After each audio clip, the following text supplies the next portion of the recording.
School's out, the children play.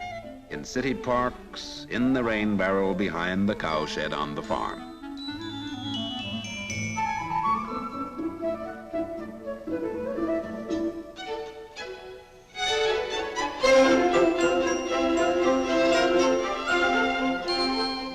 There are now about 16 million people in Canada, and the population is increasing faster than that of any country in the Western world. Most of them live in cities and towns, busy with all the serious occupations of modern life. Some work with their hands, with others it's head work.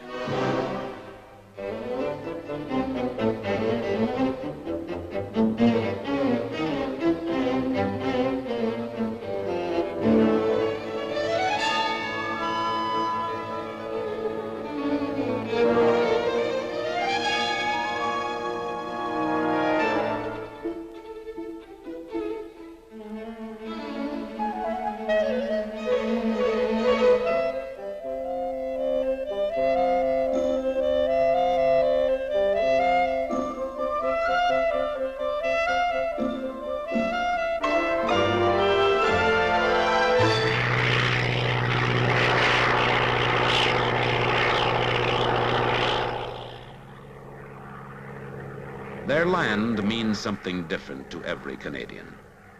To some, it is the smell of pine wood and the ring of saws, for much of Canada is forest.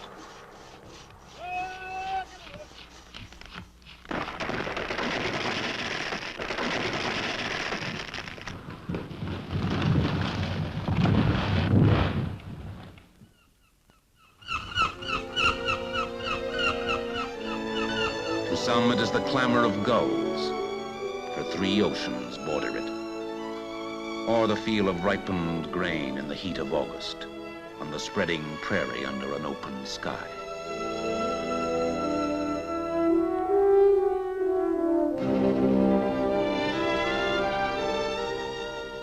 To some, it is hard riding and the smell of saddle leather.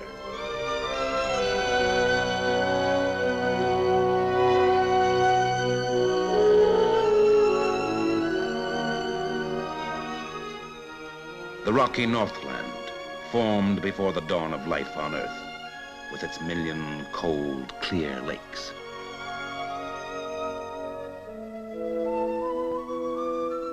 To some, it is working together in green fields, the bloom of ripe grapes, and all the fruits of sun and air and earth at harvest time.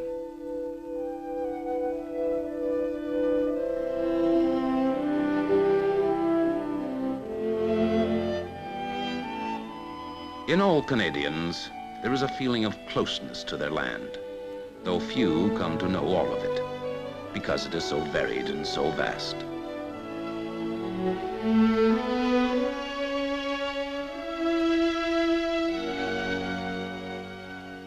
Canada stretches from the Atlantic Ocean in the east to the Pacific Ocean in the west, and north almost to the pole.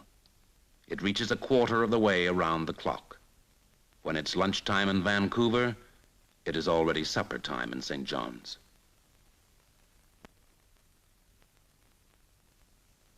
A land area greater than the whole of Europe, larger even than its great neighbor to the south.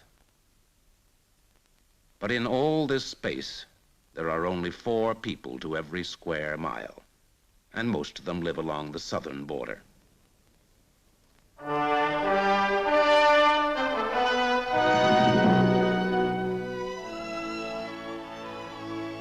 To get to know them as a people, you need to know something of their background and the influences that have made them what they are.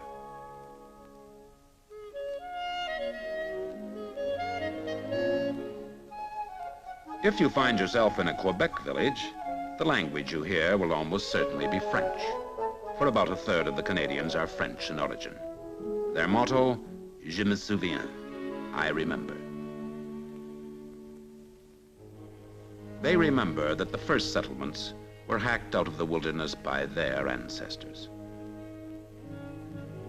They remember, too, the invading fleet of the English, lying off Quebec 2 centuries ago, as European wars spread to the shores of the outlying French colony. They remember the night the English troops scaled the cliff thought impregnable, and the final decisive battle in the dawn, when the little colony passed into English hands.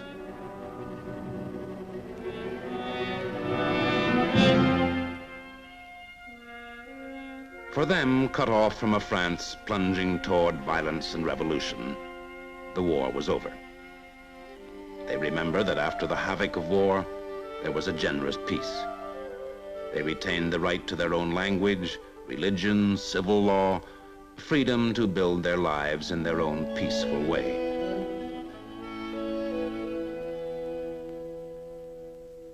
A peaceful life, but a rugged one, like that of all the Canadian pioneers. Even today in the backcountry, we can see the hardships they faced. Endless toil to wrest from a stubborn land the dream of all settlers. The wilderness become fruitful.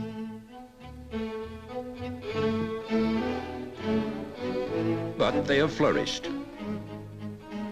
Out of the wilderness, great cities have grown. Montreal, after Paris, is the largest French-speaking city in the world. And in 9 of the 10 Canadian provinces, there are now French-speaking settlements.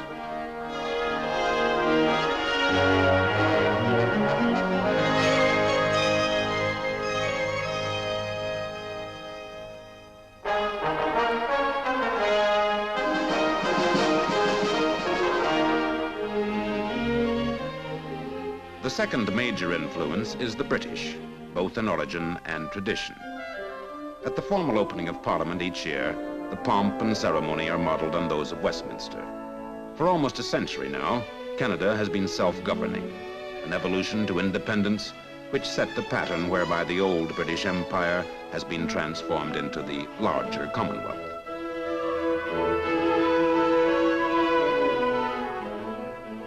Canada has chosen to adopt the British parliamentary system of government, but it is a parliament that speaks 2 official languages, English and French. Freely elected members express the will and temper of the nation. Each new member is formally introduced to the dignity of the House.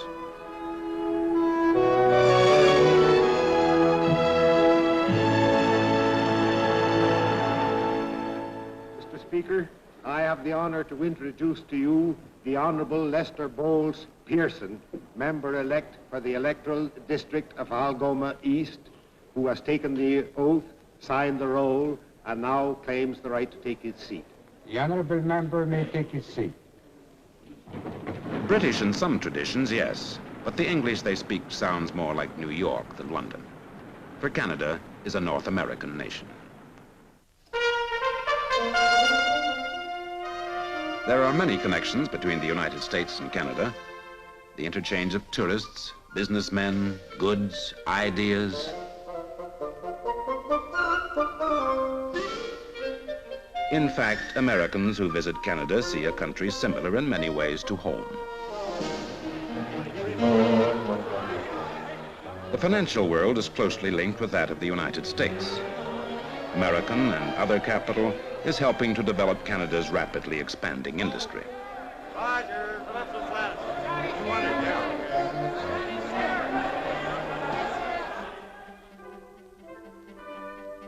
Canadian industry itself closely parallels that of the States. The labor unions are built on the American pattern, like the cars that roll off the assembly lines. There is also a deeper and less tangible similarity. To Canadians, American news services, movies, radio and television programs, and other media are as familiar as their own backyard. And though Canadians wouldn't thank you to be confused with their neighbors, their understanding of American ways is as friends or relatives instead of strangers.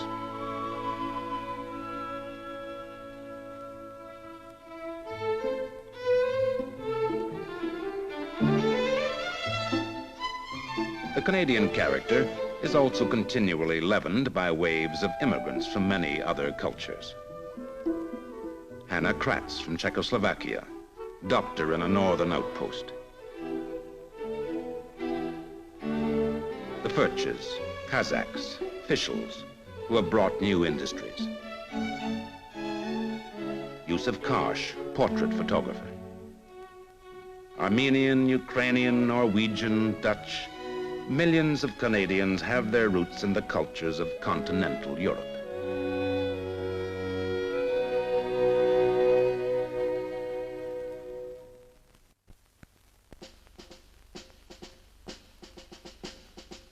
This kinship is one reason why it's not strange to find stationed in Europe Canadian forces contributing to the strength of the North Atlantic Treaty Organization.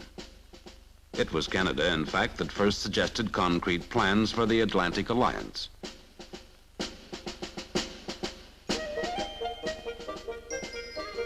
Now, with the people of their ancestral homelands, the Canadians are making common cause to safeguard what is finally a common and shared inheritance.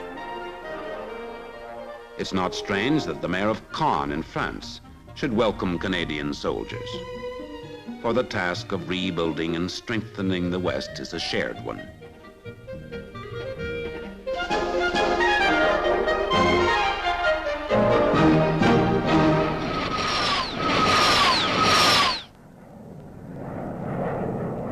In Canada itself, airmen from NATO countries have been trained, prepared to defend, if necessary, the common heritage of them all. This common desire for peace finds dramatic expression in the Canadian Arctic.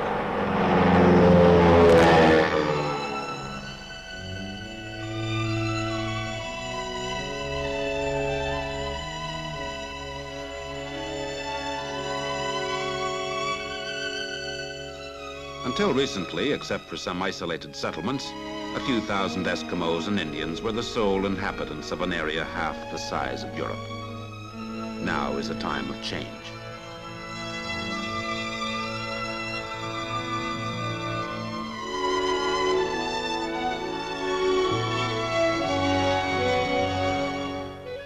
It's not worth a single soldier to defend all those acres of snow. This was the sneer of Voltaire when Canada was a little French colony. Today, Canadians obviously feel differently.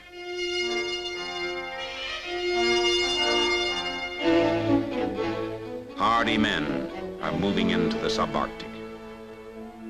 Mysterious domes punctuate the landscape, part of a triple aerial defense line, a line which has brought the gear of ultra-modern technology to girdle the north. For the Canadian Arctic is a flank of defense for the whole Atlantic community.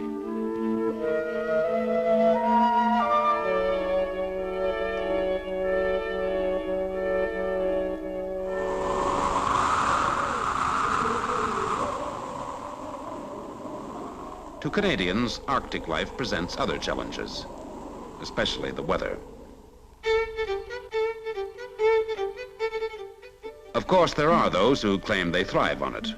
Traders, trappers, missionaries, prospectors, the ubiquitous Mounties, they all say the North gets you.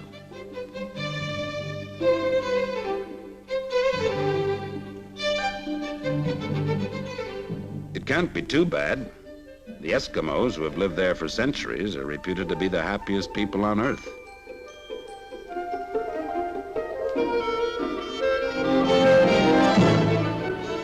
In general, wherever they live, winter doesn't seem to stop Canadians.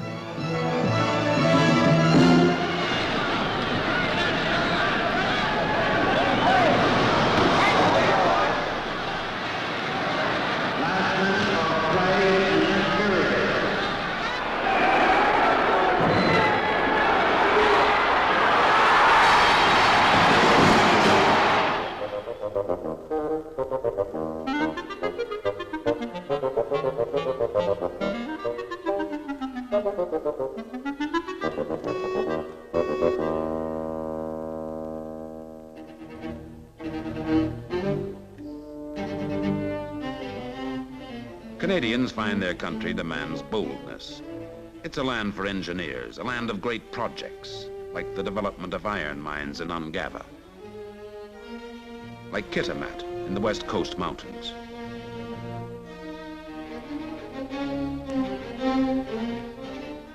At Kitimat, with the help of an airlift, Canadians have planted immense aluminum smelters in virgin wilderness.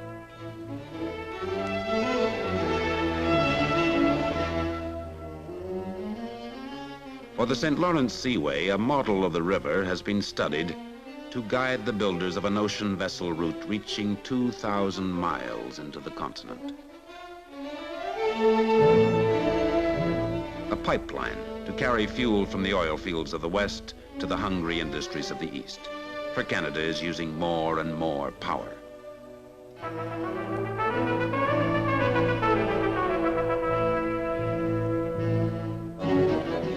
Atomic research in industry and medicine.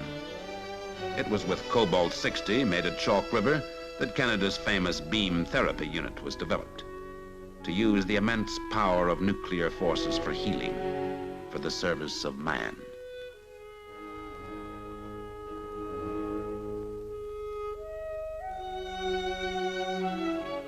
In Montreal, students from all over the world observed the work of Wilder Penfield, neurologist, eminent for his understanding of some of the mysteries of the human mind and for his skill as a brain surgeon.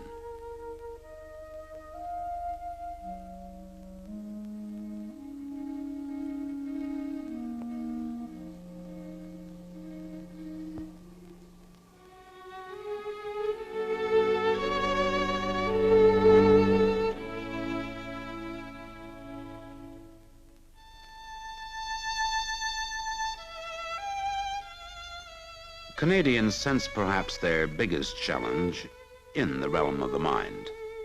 They feel that in its ideals and purposes, their country is not as yet fully formed. It's still too young to expect that.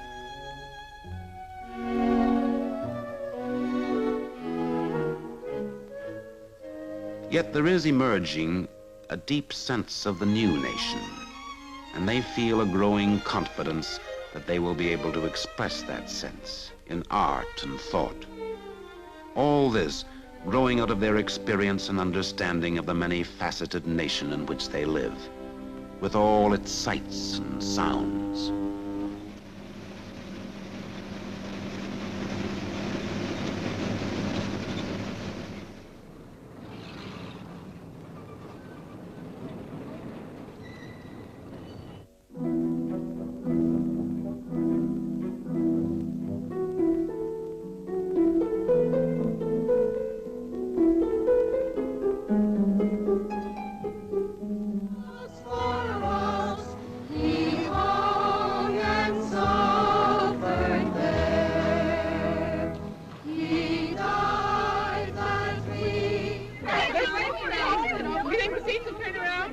Let's go sit with Moore and Peel. Come on. Okay, let's go.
Well, that's Canada. Part of it, anyway. In many ways, a pretty raw country, where there's still plenty of elbow room, but a country also which is taking up with vigor the challenge of the 20th century.